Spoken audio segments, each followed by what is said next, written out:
दोस्तों, एक बार फिर से आप सभी का स्वागत है ज्ञान में सुशील में। तो आज है 12 नवंबर ये एमपी टेट फर्स्ट शिफ्ट का पेपर सफलतापूर्वक संपन्न हो चुका है। तो आइए देखते हैं उसमें किस प्रकार से प्रश्न पूछे गए हैं। जो प्रश्न हमें प्राप्त हो चुके हैं बच्चों के द्वारा, वह प्रश्न आपको हम बताएंगे। तो पहला क्वेश्चन देखिए, निरीक्षण विधि किया जाता है। निरीक्षण विधि में किया जाता है, निरीक्षण विधि में क्या किया जाता है? इसका जो सही आंसर होगा, दूसरों के व्यवहारों का अध्ययन किया जाता है। तो निरीक्षण विधि में दूसरों के व्यवहारों का अध्ययन किया जाता है, इसका ऑप्शन यही सही था।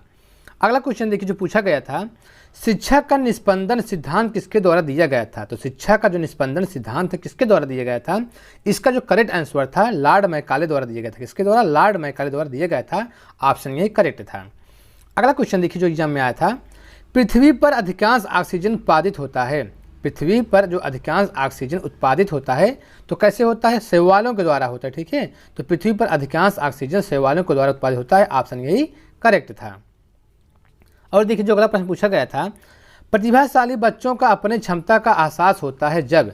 तो प्रतिभाशाली बच्चों का अपने क्षमता का एहसास होता है कब एहसास होता है? जब भी अन्य बच्चों के साथ सीखते हैं। जो प्रतिभाशाली बालक होते हैं जब भी अन्य बच्चों के साथ सीखते हैं तब उन्हें क्या होता है? अपने प्रतिभाशाली का एहसास होता है। ऑप्शन यही करेक्ट था। और देखिए एक समास पूछा गया था गद्य में, योगदान में कौन सा समास है? तो योगदान में कौन सा समास है? तत्पुरुष समास है। योगदान में कौन सा समास है? तत्पुरुष समास है। और पर्यावरण क्वेश्चन पूछा गया था, निम्नलिखित में से कौन सा एक कृत्रिम पारिस्थितिक तंत्र है? तो कृत्रिम जो पारिस्थितिक तंत्र कौन कौन सा है? तो ये धान का खेत, ये भी कृत्रिम पारिस्थितिक तंत्र है।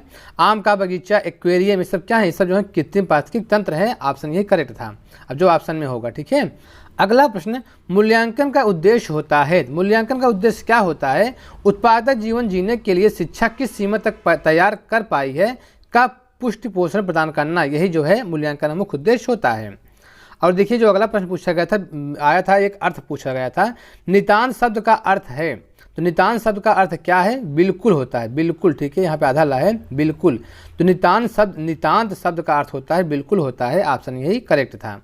अगला क्वेश्चन देखिए, गणित शिक्षण में गणित की भाषा का मुख्य गुण है। तो गणित शिक्षण में जो गणित की भाषा का मुख्य गुण क्या होता है? तो ऑप्शन था यही शुद्धता था, यथार्थता था, सक्षमता, तीनों करेक्ट है। ठीक है, तो गणित शिक्षण में गणित की भाषा का मुख्य जो गुण होता है, शुद्धता भी होता है, यथार्थता भी होता है और सक्षमता भी होता है, तीनों सही है। अगला प्रश्न देखिए, चंद्रयान 2 किस रॉकेट द्वारा लॉन्च किया गया था? तो चंद्रयान जो 2 था किस रॉकेट द्वारा लॉन्च किया गया था? तो GSLV Mark 3 रॉकेट द्वारा लॉन्च किया गया था। ऑप्शन ये करेक्ट था। अगला क्वेश्चन देखिए, अच्छा शिक्षक वह होता है जो।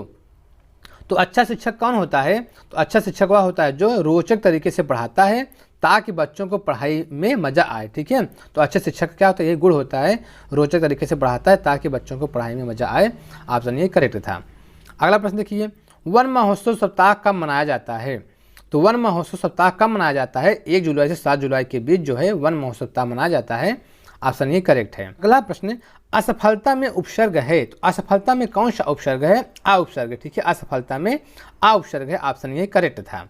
अगला प्रश्न देखिए, ध्वनि संबंधित जागरूकता निम्न में से किसकी क्षमता से संबंधित है?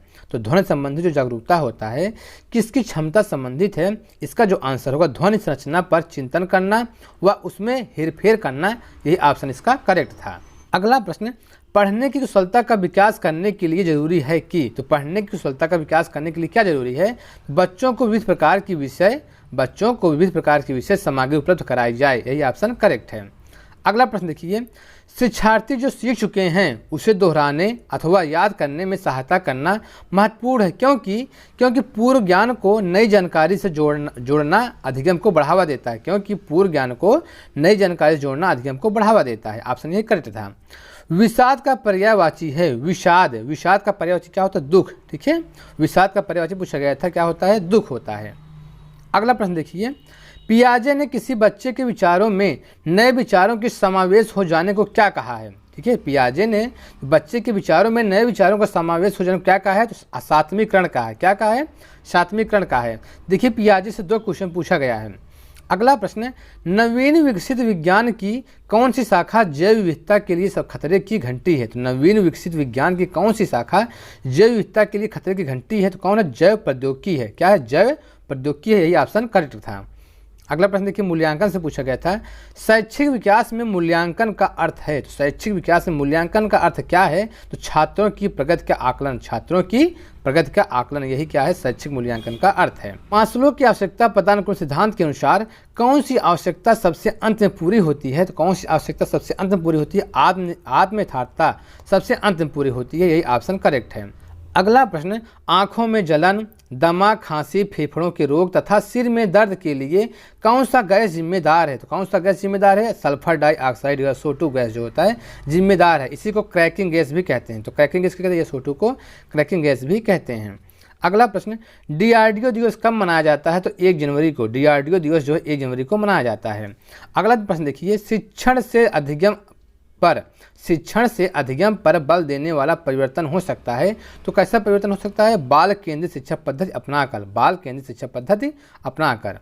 अगला प्रश्न देखिए, विद्यार्थी गणित की संकल्पना और सिद्धांतों के अर्थ को समझता है, यह अधिगम के किस उद्देश्य की प्राप्ति है? यह जो है अधिगम के किस उद्देश्य की प्राप्ति है? अवबोधन की प्राप्ति है। ऑप्शन यही करेक्ट था।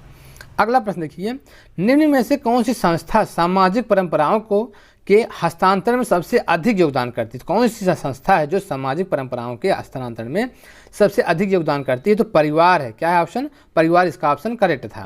बच्चों को संकेत देना तथा आवश्यकता पड़ने पर सहयोग करना प्रदान करना निम्नलिखित में से किस प्रकार का उदाहरण है? तो बच्चों को संकेत देना तथा आवश्यकता पड़ने पर सहयोग प्रदान करना निम्नलिखित में से किस प्रकार का उदाहरण है? तो पाठ या ढांचा का उदाहरण है। ऑप्शन यही करेक्ट था। अगला प्रश्न देखिए, बाल केंद्रित शिक्षा के क्षेत्र में निम्नलिखित में से किस भारतीय शिक्षाविद की भूमिका सर्वाधिक उल्लेखनीय है? तो किसकी है? गिजुभाई की। ठीक है, गिजुभाई की उल्लेखनीय है। ऑप्शन यही करेक्ट था। अगला प्रश्न देखिए, विद्यालय अनुशासन का मुख्य लक्षण क्या है? विद्यालय अनुशासन का मुख्य लक्षण क्या है? तो शिक्षण के लिए हितकर वातावरण उपलब्ध कराना। ठीक है, तो शिक्षण के लिए हितकर वातावरण उपलब्ध कराना विद्यालय अनुशासन का मुख्य यही लक्षण है। अगला प्रश्न, छात्रों को उपचारात्मक शिक्षण प्रदान करने की सबसे सुगम विधि है। तो छात्रों को उपचारात्मक शिक्षण प्रदान करने की सबसे सुगम विधि कौन सी है? तो छात्रों के अधिगम, यहाँ पे छात्रों के अधिगम संबंधित दोषों एवं कमजोरियों का निदान करना, यही जो है उपचारात्मक शिक्षण प्रदान करने की सबसे सुगम विधि है। अगला प्रश्न देखिए, बच्चे अनौपचारिक अधिगम के माध्यम से भी सीखते हैं। बच्चे जो होते हैं अनौपचारिक अधिगम के माध्यम से सीखते हैं। निम्न में से कौन सा अनौपचारिक शिक्षा का भाग है? तो अनौपचारिक शिक्षा का भाग कौन कौन सा है? परिवार है, दोस्त है, समाज, ये सब अगर यहाँ से आप सीखते हैं तो ये सब अनौपचारिक शिक्षा के भाग हैं। यही ऑप्शन करेक्ट था। तो ठीक दोस्तों, इस वीडियो में इतना ही।